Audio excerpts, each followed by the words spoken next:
Good morning, everyone. My name is Nadia Badawi, and I'm a project assistant at the Bulan Institute for Peace Innovations. We're thrilled to have recently launched our climate change and renewable energy program. And as part of this exciting initiative today, we have the pleasure of speaking with Dr. Serik Orazgaliyev about the progress and impact of green transition in Kazakhstan. Dr. Serik Orazgaliyev is an assistant professor at the Graduate School of Public Policy, Nazarbayev University, and chair of the UN Sustainable Development Solutions Network chapter in Kazakhstan. His previous appointments include visiting faculty positions at Lee Kuan Yew School of Public Policy, National University of Singapore, and visiting research affiliate at Cambridge Central Asia Forum. He's a recipient of Asian Universities Alliance Scholars Award and Bolashek International Scholarship.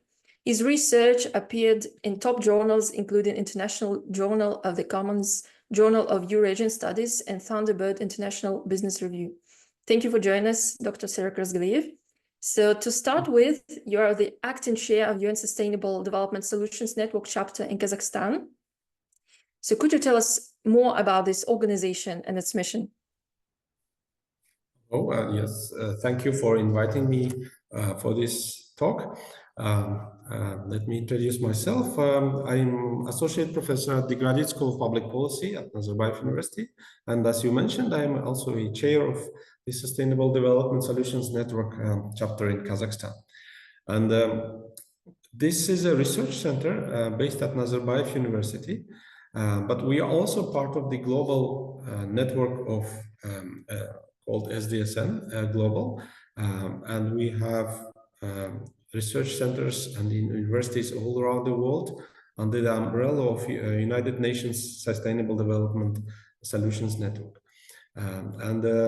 This SDSN Global was created and launched in 2012 by the United Nations to mobilize global scientific and technological expertise to promote practical problem solving for sustainable development and implement sustainable development goals. And SDSN Kazakhstan was launched in June 2022. And we are part of this global initiative and would like to mobilize expertise from academia, civil society, and private sector to promote sustainable development goals. And at the moment, we have 25 network members across Kazakhstan. And we plan to foster collaboration, research, and practical solutions at the local and national and global levels. And we have several missions. First mission is to promote practical solutions for the development of long-term sustainable pathways. And the second mission is to support high-quality education and research collaboration on SDGs. And our third mission is to suggest applied research and policy initiatives for better addressing the challenges of sustainable development. So these are the three points on our mission. And we have also a few research priorities that include land, water, and communities, which include SDG 7, 8, 9, and 12. And then second research priority is energy and climate, which include SDGs 7 and 13. And the third research priority area is education and partnerships, which include SDGs number 4, 10, and 17. Thank you. So you have led the Sustainable Development Goals Barometer survey in Kazakhstan. So what are the findings and lessons learned from the research? Yeah, I can start by talking about the objectives of this project. What we started, it was truly an interdisciplinary project where we wanted to combine the methods and the approaches from two disciplines. First is the field of development, sustainable development, and also since we are based at the School of Public Policy, we also wanted to use the public policy research methods, such as the methods to identify agenda issues.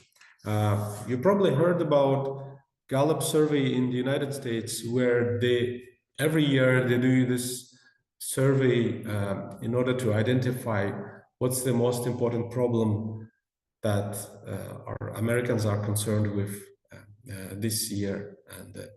And we wanted to do something similar, but we also wanted to choose the SDG framework as our guiding framework. And what we did is we were not limited only to 17 SDGs, but what we tried to do is we took the SDG indicators. So the United Nations issued a document where they came up with 231 indicators, which is the tool to measure the progress with the implementation of the SDGs and how each country can achieve SDGs. So we wanted to take these indicators, 231 indicators, and turn them into questions and try to measure how the population is perceiving the achievement of these indicators. So our survey had several sections, including the section on governance. The survey had a section on the views of the population towards the climate change. We had a section, but most importantly, we wanted to also collect the data at the 3 levels. It's a national level, so the country level. Second is a subnational level. So we did collect data in 17 regions and in 3 major cities in Kazakhstan. And then also we wanted also to collect data about individual well-being. So this is individual level, right? So we did the data that we collected as a result of the survey is at the national, subnational, and individual levels. And we could for example, the data allows us to make inter-regional comparisons.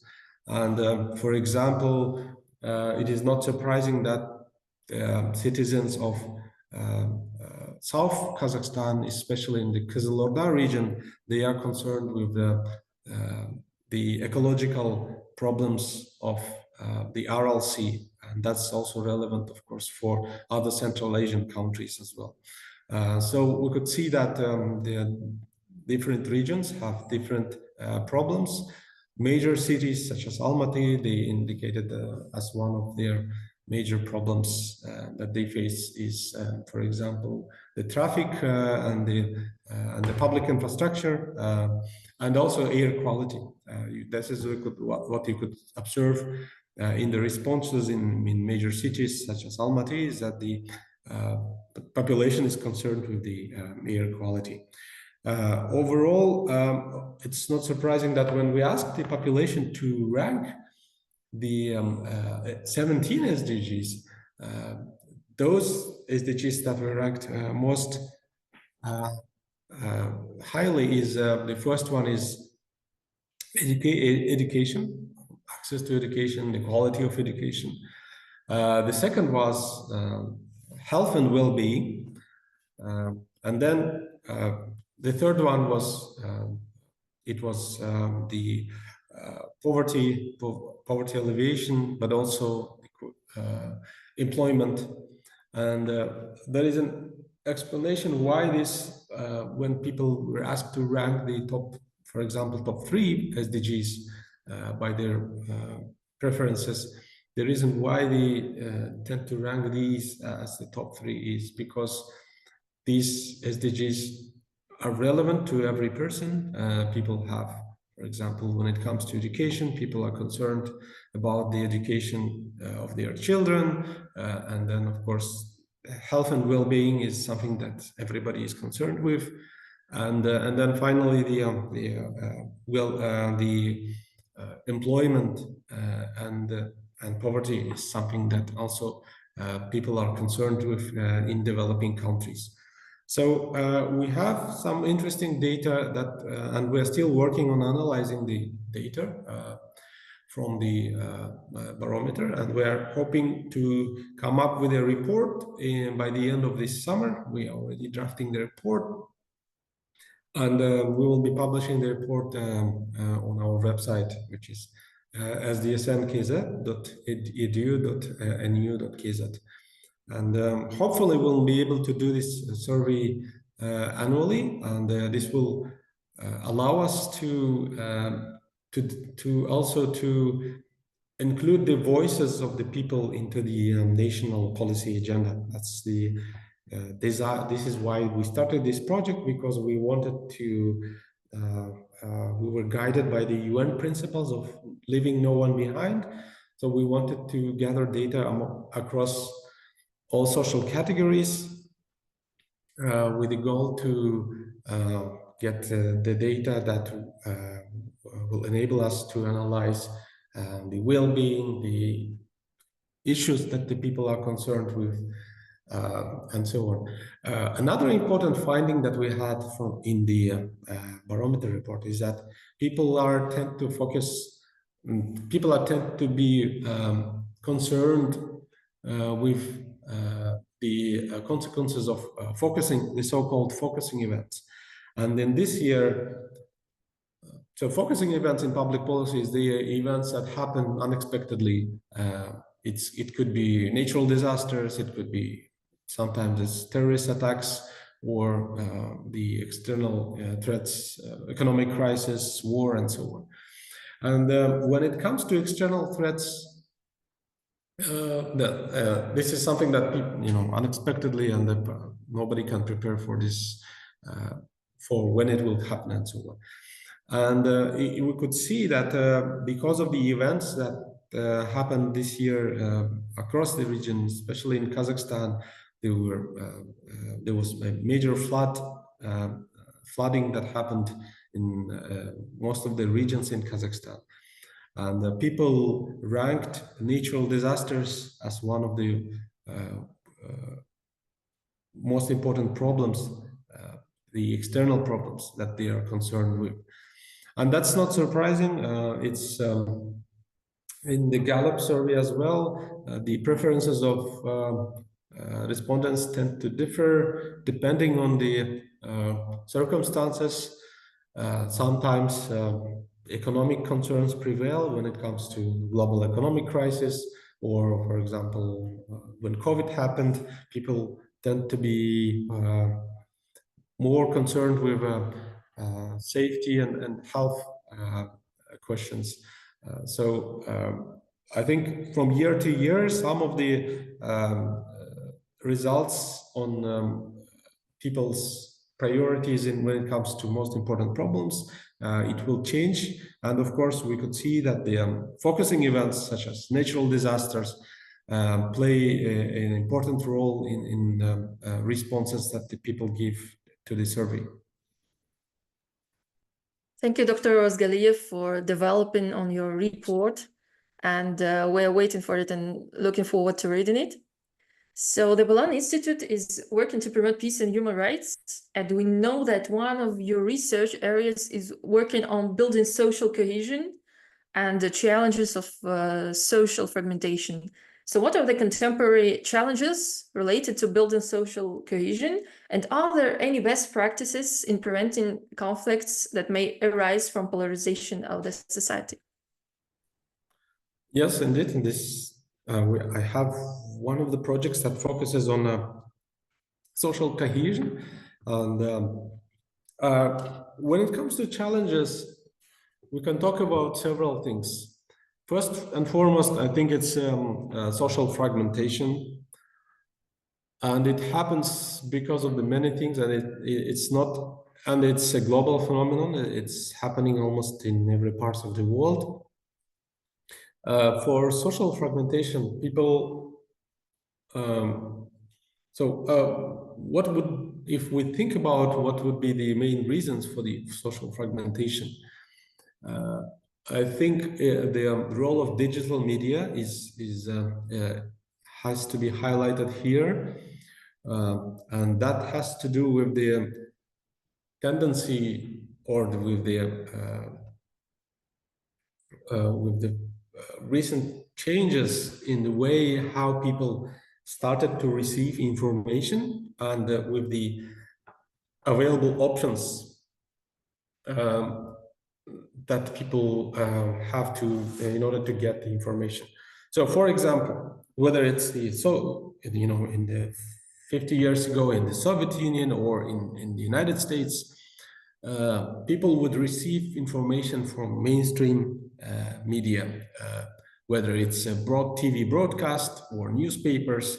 There were always mainstream, and there were several. They could be several, but there would be a limited number of the mainstream media sources, and people would watch the same news every day, and so on. However, now with the development of new media or the digital media, people can make preferences in terms of what kind of news they want to watch, what sort of ideology they would like to follow, and so on. And and of course, what this could lead to, of course, there are many good things associated with this, is that we get the pluralism and we get people exposed to different opinions. But also what the researchers noted is that this leads also to social fragmentation and polarization. And the way how it works is that, for example, if people would have certain views, strong views on a subject, and these views would not be, would be, let's say, for example, right or leftist views and so on. When people are exposed regularly to the channel, or the source of information, or even a group. So, for example, let's say people are in a WhatsApp group, and when they are exposed to information that's coming from the like-minded people, the tendency is that the views that people hold, and these could be sometimes extreme views. Let's say, for example, it could be radical left, radical right. These views could be even exacerbated. These views could be could get even more radical, or as we call it, polarized, because of the exposure to the sort of information that they have, or because of the exposure to the like-minded people that they have. So, for example, if there is, and of course, that what this could lead to is the phenomenon that researchers are observing all around the world, and these are the social fragmentation and polarization. And this is happening, for example, it's observed in the United States at the party level. For example, there is an increasing gap between the views of the Democratic and Republican Party, and people from opposing party tend to get more hostile to each other, and so on. What are the challenges of this? Is that, of course, it increases the likelihood of conflicts in the society, because there will be more groups that are not willing to listen to each other, and they're exposed only to the information that they get from the like-minded people that they have around, or the sources of information. Secondly, is that what we are observing now, and what the researchers call the post-truth era, is that people are exposed more and more to fake news and other types of information that is people accept as true without confirming its origins, and so on. I think we had a lot of this, for example, during COVID, when there was a lot of information and misinformation about the consequences of vaccines, for example. So when the vaccines came out, there was a lot of information about the harmful effect of these vaccines, and so on. And this fake news would spread really fast in the social media. And so the post-truth era, or the fake news, is one of the consequences.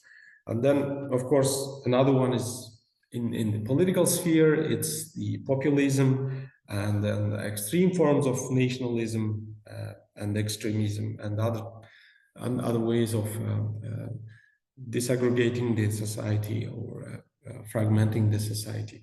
This is another challenge.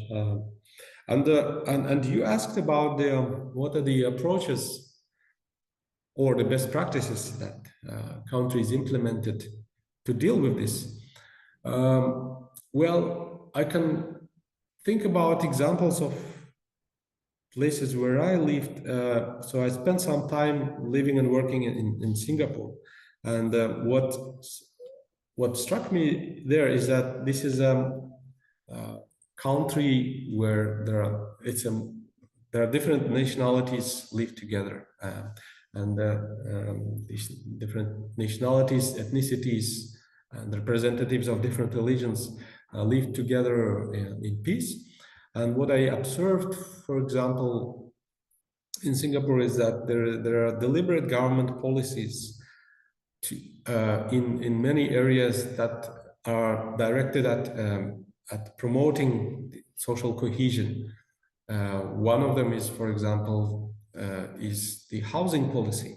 That, for example, they have housing development board in Singapore, HDB, and this government authority they distribute housing among the population. And the way they distribute is that, for example, they try to make sure that in the same district or even in the same housing unit, there are representatives of different ethnicities and nationalities represented, so that people don't live in the segregated or as we call it, enclave communities where they only talk to each other, only talk to representatives of their own nationality, and they don't talk to the rest of the society and so on.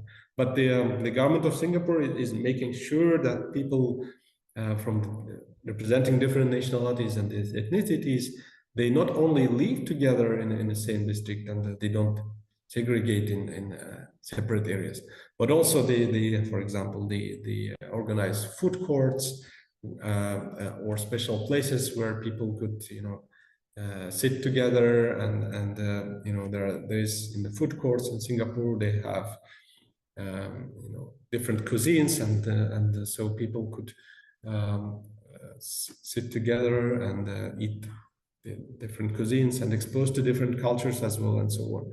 So this is just one example of how the government of Singapore is deliberately promoting policies to enhance social cohesion.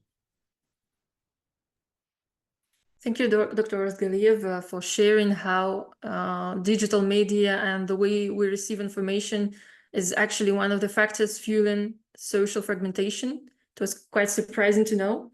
And also thank you for sharing good practices of social cohesion from Singapore. So another question is, could you tell us if Central Asian countries, including Kazakhstan, are close to achieving SDG 7 targets for affordable and clean energy, and what kind of challenges and positive trends have you been observing? Mm-hmm. On the SDG 7 clean energy, I think there are positive trends in terms of the development of some types of sources of renewable energy.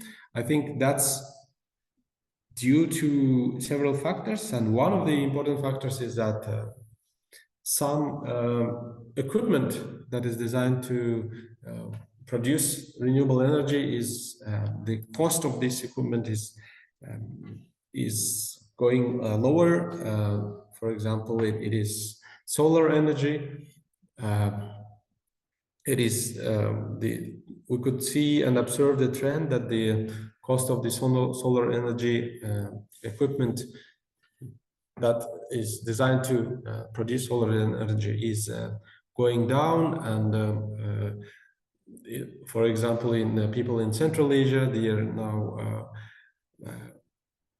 able to purchase solar energy panels produced mainly in China nowadays, and the hope is that the cost of this equipment will keep going down, and it will be possible to purchase such equipment for people from developing countries.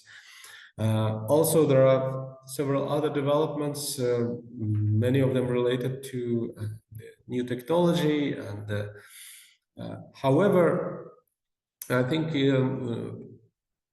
we can also say that the progress with the energy transition is quite slow. If we look at the commitments that the governments made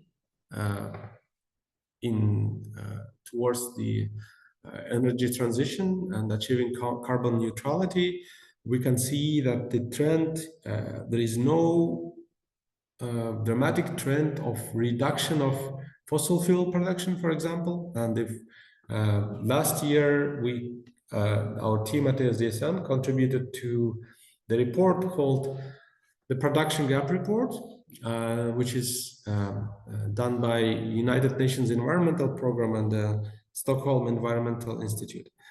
And what this report did is that we tracked the discrepancy between the commitments that the governments made towards a reduction of fossil fuel production and the actual fossil fuel production in the past few decades, and also the forecast. And what we could see is that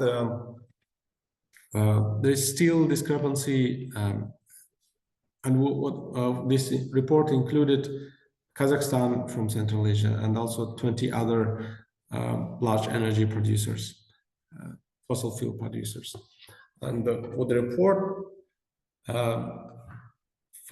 shows is that there is a big discrepancy between the governments of the fossil fuel producers claim that they are going to achieve in order to achieve carbon neutrality, and also between the actual production levels. So we observe the forecast towards decline of coal production, which is good news.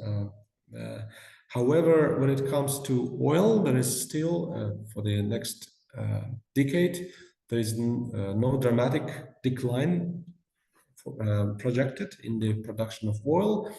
And natural gas also has a similar trend, that there is no projection of a dramatic decline of the natural gas production. And so I think there are mixed findings. There are both good news about the achieving of the SDG 7 in a way that there will be more clean energy produced from the renewable sources. However, the production of fossil fuel sources is not declining as we expected, or as the governments were committing. But of course, talking about Central Asia, we will have to also disaggregate the data coming from different countries. So, for example, we have fossil fuel producers such as Kazakhstan, but also we have countries such as Tajikistan and Kyrgyzstan as well. And there is huge potential in these countries when it comes to production of energy in the mountain areas where the hydropower potential of these countries used. So hydropower generation could be, of course, another opportunity for these countries. The further development of the hydropower sector could be a big opportunity for some of the upstream countries in Central Asia. I think there are a few developments in Kazakhstan and Uzbekistan, and plans to build nuclear power stations. I think this if these plans will be realized, it will, I think, help with the generating additional energy, because there is the projection now of the forecast is that there will be a energy shortage, especially when it comes to electricity, and therefore the nuclear power stations will help with the mitigating the risk of energy security. However, of course, there are mixed opinions about the other consequences of the nuclear power stations, and one of them is, of course, storing the nuclear waste. And I think these are the questions that the governments of Kazakhstan and Uzbekistan will have to deal with once these plans will be realized. Thank you for shedding light on some discrepancies, but also on some positive trends. So my last question is, climate change impact is well seen in Central Asia, and many experts are highlighting that climate change is exacerbating poverty and the other problems. So could you tell us how climate change is affecting people's lives and development in Central Asia? Yes, indeed. I think we are observing some of the effects of the climate change in the past few years. I think it's the change of the temperatures as well. So what the environmental scientists are telling us is that the climate change would affect not only in the temperatures, but also things such as the availability of resources such as land and water. So, for example, I think last summer there was a shortage of water, and the governments of Kazakhstan and Kyrgyzstan, for example, had to lead long negotiations for water supplies for agriculture, and of course the reason why the access to resources such as land and water will likely to become a problem with the climate change is because, of course, because of the melting of the glaciers, which is the ice in the mountains, which is the a source of water for many areas in Central Asia. But also why land is going to be a scarce resource is because we're talking about the arable land, or we're talking about the arable land or the fertile land where you can actually grow agricultural production. And I think and we could observe this with in the areas of South Kazakhstan or in Uzbekistan around the Aral Sea, how, for example, the change in this region around the Aral Sea, how it affected on the fertility of the land, for example, and the salination of the land increased around the Aral Sea, and so on and so forth. So I think the one major effect is the scarcity of water and land. That's one effect of the climate change. Another effect is that, of course, it will, because of these factors that I mentioned, it will also affect food production, and unfortunately, it could drive up access to food, and that means that will increase malnutrition. And we are, for example, observing the trend towards the increase of the agricultural goods that are produced in all across the world. And of course, if there will be a scarcity of land and water, of course, these problems will be exacerbated. And then, of course, the climate change also could force people to move because of some areas will not be suitable for agricultural production, and because of harsh climate, people will have to move to other areas, which will increase migration. And of course, because of all these factors, climate change also could increase poverty and inequalities, and it could increase security risks for many parts of the population. And of course, I just mentioned some of the factors linked to climate change that are related to human security, but of course, apart from that, there are many other things such as the quality of air, such as the effect on health and well-being as well, and many other factors, of course. But I only focused in my answer in the areas of how climate change could affect things such as access to resources and agricultural production. Thank you, Dr. Orazgaliyev, for highlighting and explaining how climate change is affecting people's livelihoods in Central Asia. So as we wrap up, I want to thank Dr. Orazgaliyev for his enlightening insights into how Central Asia, in particular Kazakhstan, is progressing with the Sustainable Development Goals.